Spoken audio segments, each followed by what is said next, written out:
Otro peregrino, capítulo 4, parte 2. La conversión de Spurgeon y su ministerio inicial, su carga liberada de sus hombros.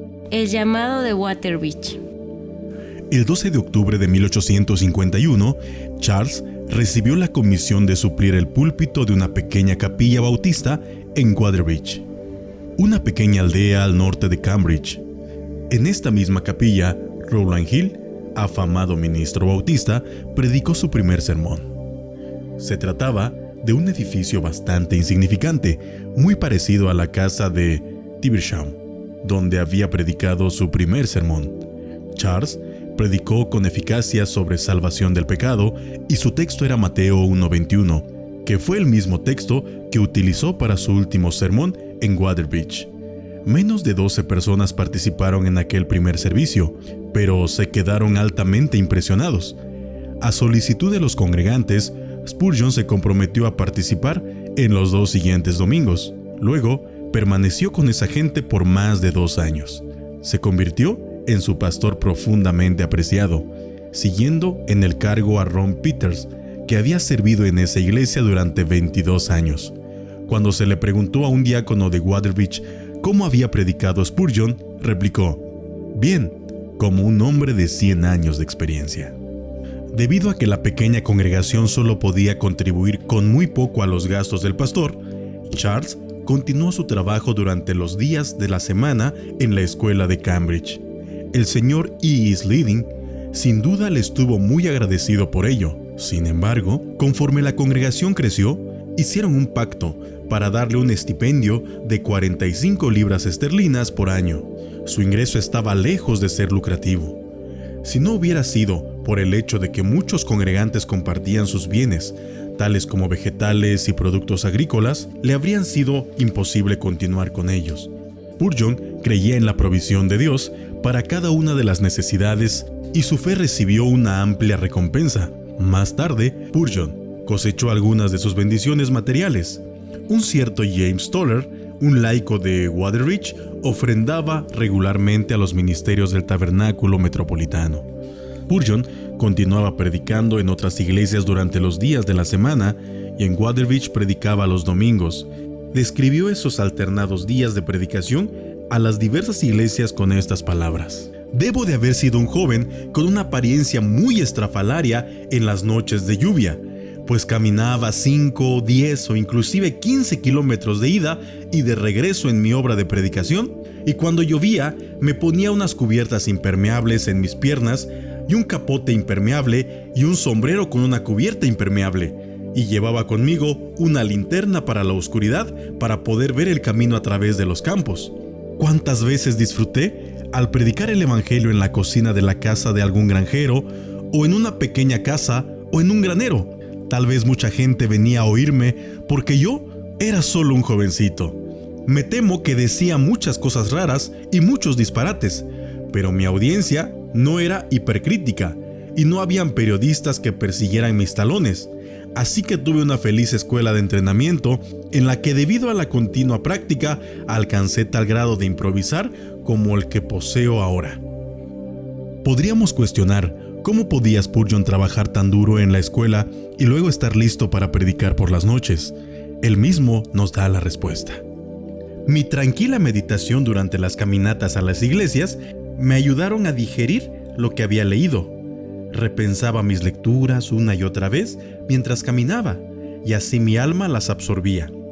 Y puedo testificar que nunca aprendí tanto o jamás aprendí con mayor profundidad que cuando repetía, simplemente y de todo corazón, lo que había recibido antes en mi propia mente y en mi corazón». Así que, a la corta edad de 17 años, en enero de 1852, Charles Spurgeon aceptó su primer pastorado en Waterbridge, y Dios confirmó plenamente su llamado a la predicación. En su primer visita a la iglesia, uno de los diáconos, el señor Coy, dijo: «Se sentó a mi lado y nunca lo olvidaré. Estaba tan pálido que pensé para mis adentros: nunca será capaz de predicar. Es un niño». Yo desprecié su juventud mientras la congregación cantaba himnos. Cuando terminó el último himno, se puso de pie y comenzó a leer y a explicar el capítulo acerca de los escribas y fariseos y los abogados. Y conforme comentaba acerca de sus vestiduras y sus filacterias y sus largas oraciones, me di cuenta de que él podía predicar. Pick, uno de sus biógrafos, dice: fue un maravilloso ejemplo de un predicador que sube al púlpito por primera vez y está completamente maduro para predicar. Tan pronto como comenzó a predicar, la gente se quedó tan impresionada por su predicación que rápidamente olvidaron su edad. Charles más tarde renunció a su trabajo en la escuela, continuó viviendo en Cambridge y pasaba las noches ministrando en muchas de las aldeas alrededor de la ciudad, pero principalmente se dedicaba al pastorado en Watervich. De esta congregación recibió por primera vez el monte del muchacho predicador.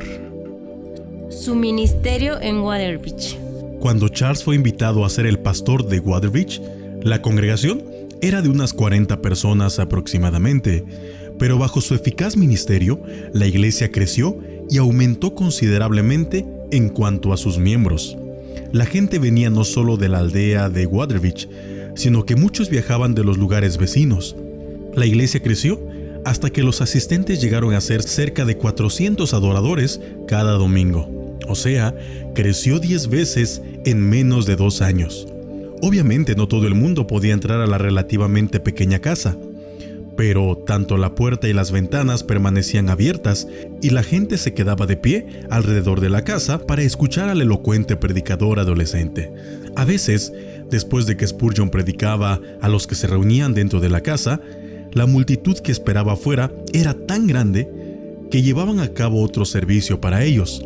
Desafortunadamente, esa capilla se quemó totalmente cuando alguien descuidadamente tiró unos carbones encendidos sobre un montón de basura cerca del edificio.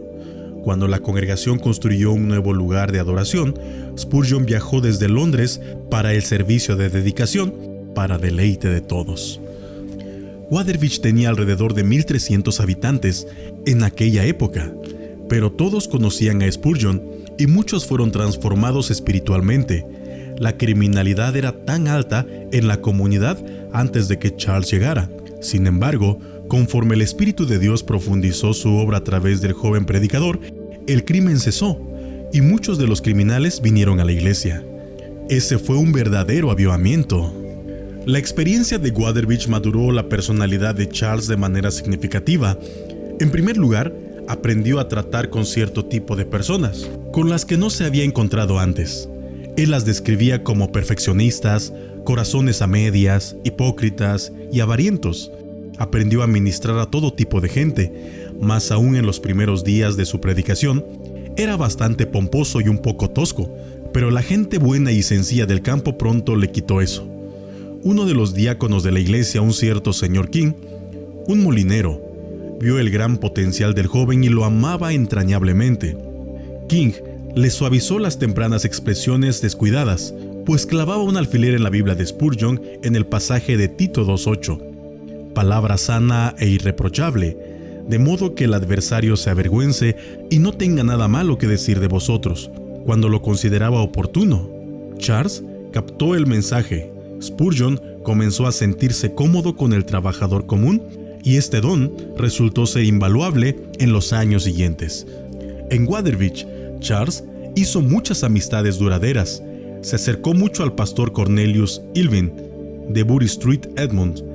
Cuando Spurgeon cumplió su primer aniversario en Watervich, Ilvin le dijo: «Joven, estudia mucho, mantente a la par de tus cristianos más adelantados, pues si ellos te superan en el conocimiento de las Escrituras o en el poder para edificar, estarán insatisfechos con tu ministerio». Como ya se había mencionado, durante esos ocupados días en Watervich, Charles todavía predicaba cubriendo un amplio radio alrededor de Cambridge. Muchas veces a la semana se encontraba en camino a algún lugar para predicar. Al principio, caminaba los 10 kilómetros desde Cambridge hasta Watervich, aunque existía un servicio de trenes. Sus finanzas no le permitían ir en tren, pero además caminaba a cualquier otra parte para predicar el Evangelio de Cristo. La búsqueda de almas nunca languideció en el ministerio de Spurgeon. Por ejemplo, él acostumbraba a caminar de Cambridge a Watervich el sábado por la noche y pasaba la noche en la casa de algún miembro de la congregación. En una de esas noches, compartió la habitación con otro joven que se metió a la cama sin haber orado. Spurgeon, viendo esto como una oportunidad de dar testimonio de Cristo, lo abordó preguntándole cómo podía ir a dormir sin orar, porque podría no despertar nunca. El joven cayó bajo convicción. Ambos se levantaron y después de 2 horas de compartir el evangelio, el joven recibió a Cristo. Spurgeon escribió a su padre el 15 de noviembre de 1882, diciéndole: un ministro necesita el amor de Jesús, la fortaleza de más de un ángel y un corazón tan grande como el mundo. Charles ejemplificó eso en su amor para ganar almas. En otra ocasión, en la misma habitación en Watervich, donde el joven había encontrado a Cristo, Spurgeon tuvo un sueño tremendamente turbador. En el sueño, tuvo una visión del juicio de la gente que había partido a la eternidad sin Cristo. Lo conmovió tanto que al día siguiente predicó un sermón a la gente de Watervich sobre el destino de los perdidos.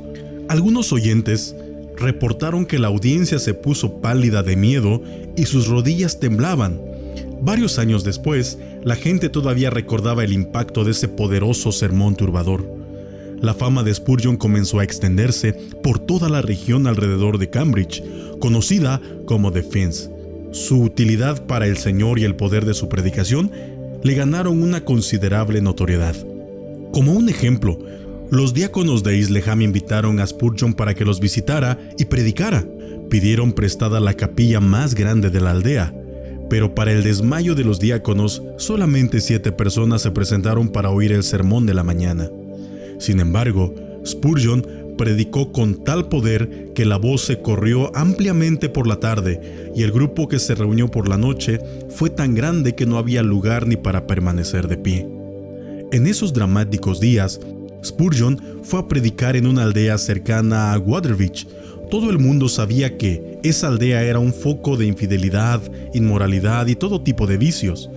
Debe recordarse que el impacto del avivamiento del siglo XVIII bajo Wesley y Whitefield se había desvanecido sustancialmente.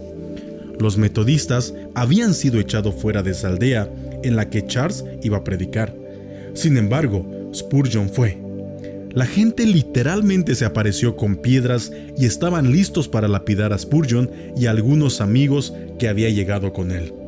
Los aldeanos determinaron dar a los bautistas el mismo tratamiento que había dado a los metodistas, pero Spurgeon comenzó a hablar para decirles que se gozaba de que hubieran echado a los metodistas.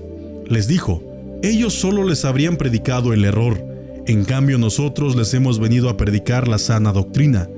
Me da mucho gusto que los hayan corrido, pues eso solo demuestra que ustedes son gente sensible. Los aldeanos estaban tan pasmados por la audacia de este jovencito, que dejaron caer las piedras y escucharon lo que tenía que decir. Charles regresó varias veces después. En unas pocas semanas o meses, el carácter de la aldea había cambiado dramáticamente, de tal forma que la moralidad y una genuina espiritualidad prevalecieron. Todo fue muy sorprendente. ¿Seminario? Por supuesto, Spurgeon continuamente se preguntaba si debía recibir una educación teológica formal. Admitía que esperaba poder ser útil sin necesidad de una formación teológica. Decía que sentía una aversión por la universidad. Sin embargo, tanta gente y tantos amigos le exhortaban acerca de las bondades del entrenamiento teológico formal, que estuvo dispuesto a considerarlo, pero dijo: no debo consultarme a mí mismo, sino a Jesús. El padre de Charles definitivamente deseaba una educación teológica para su hijo, pero ocurrió una extraña experiencia que determinó su destino. El doctor Joseph Angus servía como director de Stephen College, una escuela teológica bautista. Hoy, esa institución es conocida como Regent's Park College, reubicada primero en Londres, actualmente en Oxford, y ahora forma parte del sistema de la Universidad de Oxford. Angus había sido pastor de la iglesia bautista de la calle de San Andrés y llegó de visita a Cambridge el 1 de febrero de 1852. Es interesante notar que Angus había sido pastor durante 2 años de la capilla New Park Street de Londres, de la cual Spurgeon pronto sería el pastor. Después de dejar el púlpito de la capilla New Park Street, participó como secretario de la Sociedad Misionera Bautista. Más tarde, participó en el comité que publicó la revisión de las Escrituras en 1881, pero en aquel momento que nos concierne, Angus era el líder del Instituto Teológico Stepney y Spurgeon estaba considerando incorporarse ahí. Un amigo arregló una cita para que el Dr. Angus conociera a Spurgeon en el hogar de un señor llamado Macmillan, un editor muy conocido. Spurgeon, que era muy puntual, llegó a la hora convenida a la cita y la sirvienta le indicó que pasara a una sala. Para su frustración tuvo que esperar alrededor de 2 horas al Dr. Angus, quien aparentemente no llegó a la cita. Charles se sentía tan insignificante que no quería tocar la campana o el timbre para preguntar por qué el Dr. Angus estaba tan demorado. Al final se decidió a tocar el timbre. Para su tremenda sorpresa, la sirvienta le dijo que el Dr. Angus lo había estado esperando en la otra sala. Después de una larga espera, el Dr. Angus decidió irse, pensando que Spurgeon no llegaría, y tomó el tren de regreso a Londres. La sirvienta, de manera inexplicable, había pasado a los 2 hombres a 2 diferentes habitaciones y se le olvidó decirle a cada quien que el otro ya estaba esperando. Esta reunión nunca se realizó.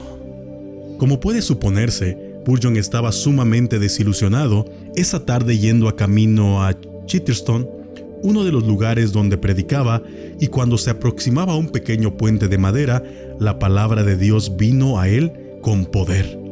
Era como si una voz le hablase claramente y le dijera lo que se cita en Jeremías 45:5. ¿Y tú buscas para ti grandeza? No la busques. Charles se quedó paralizado en el lugar. Ahí mismo, en ese punto, interpretó este dramático evento como una guía definitiva de Dios para su vida.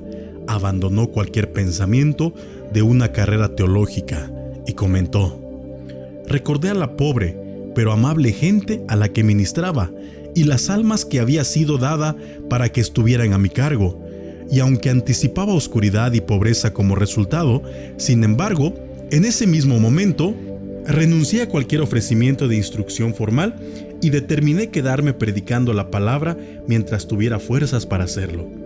La experiencia resultó ser un momento crucial en la vida de Charles. Lo condujo a una más profunda consagración a Cristo, como no lo había hecho antes. En verdad, estableció el curso de su vida. Para Spurgeon, solo una cosa contaba para el resto de su vida: la voluntad de Dios.